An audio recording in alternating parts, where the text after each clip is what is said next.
তানুর গির্জা তাদের নিজস্ব ভাষায় বাইবেল অনুবাদ করার কাজে অগ্রগতি করছিল। তারা লুকে সুসমাচার থেকে তাদের প্রিয় কাহিনীগুলি এবং তিতের ও প্রেরিত পুস্তকের সেই অংশগুলি দিয়ে শুরু করেছিল, যা তাদের মনে হয়েছিল এই সময়ে তাদের গির্জা পরিবারের জন্য গুরুত্বপূর্ণ হবে। অনুবাদের কাজ এগিয়ে চলতে থাকলে প্রতিটি নতুন অনুচ্ছেদ গির্জায় শেখানো হতো এবং সম্প্রদায়ের সাথে আলোচনা করা হতো। ফলস্বরূপ গির্জা আরও বড় এবং শক্তিশালী হয়ে উঠছিল।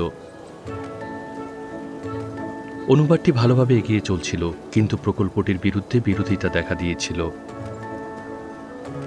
তানুর বৃহত্তর অঞ্চলে এমন কিছু লোক ছিল যারা এই কাজের বিরোধিতা করেছিল। কেউ কেউ গির্জার বিরুদ্ধে দাঁড়িয়েছিল। অন্যদিকে অন্যরা দাবি করেছিল যে গির্জার বাইবেল অনুবাদ করার ক্ষমতা বা অধিকার ছিল না। এর ফলে দলের মধ্যে হতাশা এবং সংশয় দেখা দিয়েছিল। হয়তো এটি আমাদের জন্য খুব বড় একটি কাজ। তানু অনুবাদক দল কৃতজ্ঞ ছিল যে শীঘ্রই কিছু মাই পরিদর্শনে আসবেন। তারা শুরু থেকেই তানুর অনুবাদ প্রচেষ্টায় নিরন্তর সহায়তা করে এসেছিলেন। তানু আশা করেছিল যে তারা তাদের বর্তমান চ্যালেঞ্জেও সাহায্য করতে পারবে।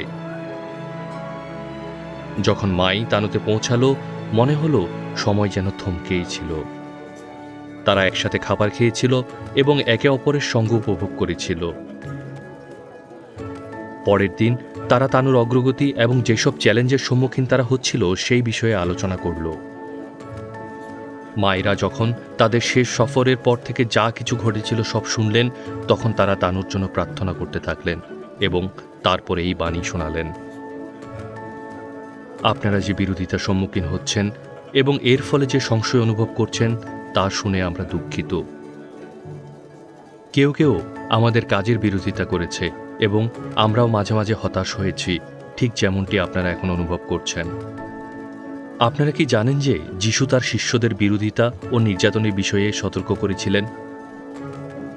আপনারা কি এটাও জানেন যে ঈশ্বর প্রতিশ্রুতি দিয়েছেন যে যখন আমরা কষ্টের সম্মুখীন হই তখন তিনি আমাদের কাছে থাকবেন এবং সান্ত্বনা দেবেন?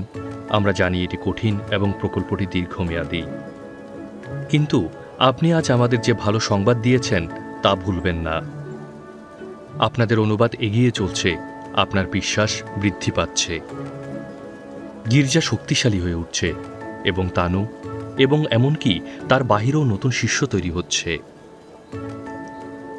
আমরা ঈশ্বরকে ধন্যবাদ জানাই আপনাদের জন্য এবং তার বাক্যের প্রতি আপনার বিশ্বস্ত অনুগত্যের জন্য, কারণ তা প্রচুর ফল ধারণ করছে। আপনার উৎসাহ আমাদের কাছে অত্যন্ত গুরুত্বপূর্ণ, কিন্তু আমাদের কিছু সংশয় এখনো রয়ে গেছে। আমরা বিশেষজ্ঞ অনুবাদক নই। আমরা কিভাবে নিশ্চিত হতে পারি যে অনুবাদটি বিতরণের জন্য যথেষ্ট ভালো? আপনি অবিশ্বাস্য উন্নতি করেছেন। আপনার প্রতিটি প্রশ্ন গুরুত্বপূর্ণ।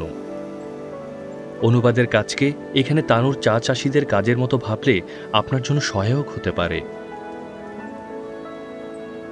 যেমন আপনি জানেন, একটি চা বাগান শুরু করা কঠিন কাজ। চা চাষিদের প্রথমে চা চাষের জন্য একটি উপযুক্ত স্থান খুঁজে বের করতে হবে এবং প্রস্তুত করতে হবে। তারপর খেতে বীজ অথবা চায়ের চারা রোপণ করতে হবে। যখন সম্পূর্ণ ক্ষেত রোপণ করা হয়ে যায় তখনও কাজ শেষ হয় না। চা তোলা এবং উপভোগ করার জন্য তৈরি হওয়ার আগে আরও কাজ বাকি আছে। চা বাগানে রোপণ করা যেন বাইবেলের কোনো পুস্তক বা নিয়মের প্রতি শ্লোকের প্রথম খসড়া অনুবাদ করার মতো।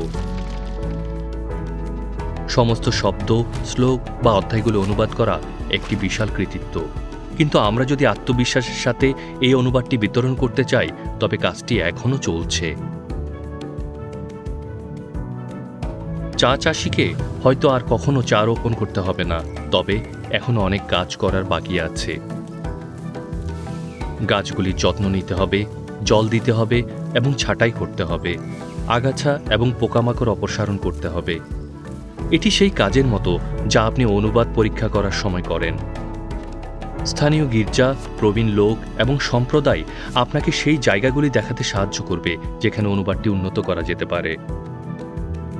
তাদের অন্তর্দৃষ্টি অন্তর্ভুক্ত করার সাথে সাথে অনুবাদের মান উন্নত হয় এবং আপনার আত্মবিশ্বাস বাড়তে থাকে। চা বিতরণ করার আগে এটি সংগ্রহ করতে হবে এবং যত্ন সহকারে প্রক্রিয়াজাত করতে হবে। গুণগত মান নিশ্চিত করতে পাতাগুলি বাছাই করা, শুকানো এবং প্রস্তুত করার জন্য বিশেষ সরঞ্জাম এবং অনেক সাহায্যকারী হাতের প্রয়োজন। একইভাবে অনুবাদগুলি চূড়ান্ত পরীক্ষা এবং পর্যালোচনা থেকে উপকৃত হয়।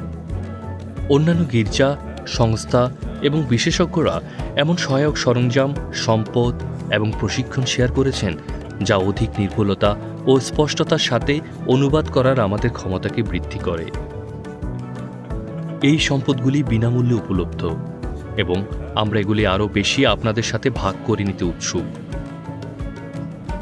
অবশেষে চা বিতরণ করা হয় এবং অনেকে তা উপভোগ করে। এটাই এর উদ্দেশ্য। একইভাবে আমরা বাইবেল অনুবাদ করি যাতে এটি বোঝা যায়, প্রয়োগ করা যায় এবং অন্যদের আশীর্বাদ করতে বিতরণ করা যায়। যদি আমরা আমাদের অনুবাদ দক্ষতা উন্নত করতে যত্নশীল হই এবং গির্জা ও সম্প্রদায়ের মতামত প্রয়োগ করি, তাহলে আমাদের কাজের উন্নতি হবে। অন্যান্য সম্পদ এবং অংশীদারীদের কাছ থেকে বিনয়ের সাথে সাহায্য গ্রহণ করে আমরা আমাদের অনুবাদ বিতরণ করার জন্য আত্মবিশ্বাস অর্জন করতে পারি। কিন্তু মনে রাখবেন, ফসল তোলার পরেও যখন আপনি চা উপভোগ করছেন, তখনও আপনি গাছগুলিকে অবহেলা করতে পারবেন না।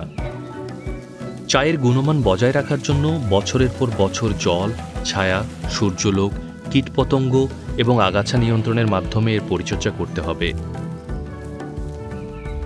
একইভাবে একটি অনুবাদেরও চলমান কাজের প্রয়োজন। ঈশ্বরের বাক্য পরিবর্তিত হয় না, কিন্তু ভাষা এবং সংস্কৃতি পরিবর্তিত হয় এবং বাইবেলের প্রতি আমাদের উপলব্ধি সর্বদা বৃদ্ধি পাচ্ছে। অনুবাদের গুণমান বজায় রাখতে ভবিষ্যতে সংশোধনের প্রয়োজন হবে। পরের দিন মাই বাড়ি ফিরে যাওয়ার আগে তানু এবং মাই সন্ধ্যা পর্যন্ত দীর্ঘক্ষণ কথা বলেছিলেন। তানু উৎসাহিত এবং তাদের অনুবাদ কাজ চালিয়ে যাওয়ার জন্য আরও ভালোভাবে প্রস্তুত বোধ করল।